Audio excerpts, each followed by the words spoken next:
শেষ একটা কথা আপনাদেরকে বলে যাই, অদূর ভবিষ্যতে আমাদের মুসলমানদের এই প্রশ্নের সম্মুখীন হওয়া লাগবে। কঠিন সময় আসতেছে সামনে, যদি এখন আমরা সচেতন না হই, এমন সময় আসবে বাবা তার সন্তানকে পরিচয় দিতে পারবে না, সন্তান তার বাবাকে পরিচয় দিতে পারবে। আচ্ছা বলুন তো, মেয়েদেরকে বিবাহ দেওয়ার নির্দেশ ইসলাম দিয়েছে কখন? 20 বছর বয়সে না বালেগ হওয়ার পরে? বালেগা হওয়ার পরে। আবার বলেন, নারীদেরকে মেয়েদেরকে বিবাহ দেওয়ার হুকুম আল্লাহ দিয়েছেন বালেগা হওয়ার পরে না নির্দিষ্ট 20 বছর পরে? বালেগা হওয়ার পরে। এখন যদি আপনি জারি করেন 20 বছরের আগে বিবাহ দিতে পারবেন না, আপনার মেয়ে 10 বছরে বালেগা হয়ে গেছে। আমাদের সমাজের অনেক মেয়ে স্কুল কলেজে লেখাপড়া করে, অনেক মাদ্রাসাতেও পড়ে, ক্লাস 8-এর মেয়ে 8-এর ছেলের সাথে বের হয়ে যায়, আছে না নাই? সে কি নাবালেগ এই জন্য বের হইছে? না বালেগ?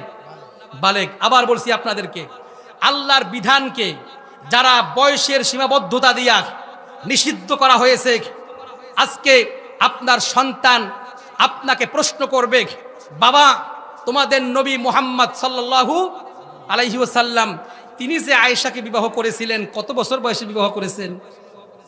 কত বছর? 6 বছর। সংসার করেছেন 9 বছরে, বিবাহ করেছেন 6 বছরে, সংসার করেছেন 9 বছরে। এই মেয়ে আপনাকে প্রশ্ন করবে, বাবা এই অন্যায়টা, বাল্য বিবাহের অন্যায়টা তোমাদের নবী এই সর্বপ্রথম করছেন। নাউজুবিল্লাহ কোন? এই প্রশ্নের জবাব কোন মুসলমান দিতে পারবে? কি বলেন, পারবে? পারবে না।